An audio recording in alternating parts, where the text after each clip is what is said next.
Howdy guys, this is Nick with another installment on my progress with the Arrma Typhon. As you can see, I've got the motor out and there's the space for it right there, and I've put in the Team Durango washer just there, and it sits in there just right. It's beautiful. It sits and it's nice and tight, it's not going anywhere. And you can see the other one, that was initially, the head was flush with the outside, and like that one, and now you can see it's gone all the way in. So what I might do is replace all the washers, and I've also installed the front brace and the rear brace.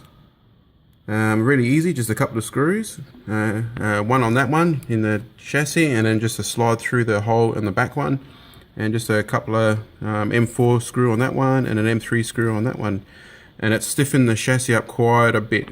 The only thing that I would hope that they make, or they'll have to completely change it, is to put a little catch for the speed controller, wires, just to neaten it all up, because that's what it's missing.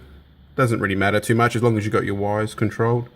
Just be nice if they tapped in another screw with a bit of plastic, with a little plastic thing, just to hold it, but it doesn't really matter too much. And I've grinded off the underside of this servo so it doesn't touch the front drive shaft, so it's all good there. I didn't like the idea of it hitting it. I know it's not going to do much for one, but I just didn't like the idea, so I just grinded it off, and that's all good. I just wanted to show you the slidable engine mount before I put it in.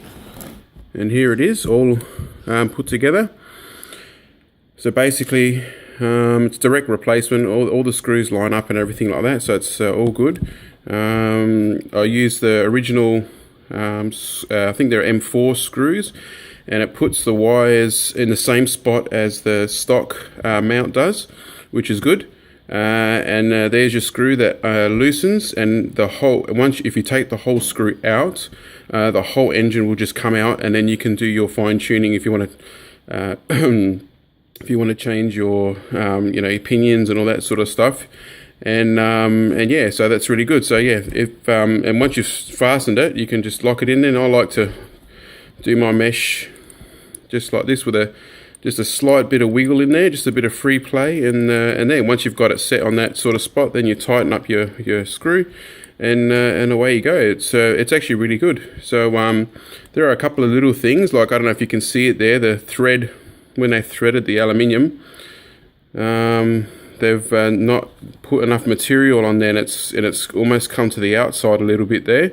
And it's also done the same, I don't know if you can see it, when they've threaded it, they've gone a little bit too far past the thicker part of the aluminium, and it's gone down a little bit. It shouldn't be too much of a problem, it's just really a look thing, I think, but it would be nice for them to put a bit more maybe aluminium material in there, just so that you don't see that. And yeah, but apart from that, it works really well. It's rock solid.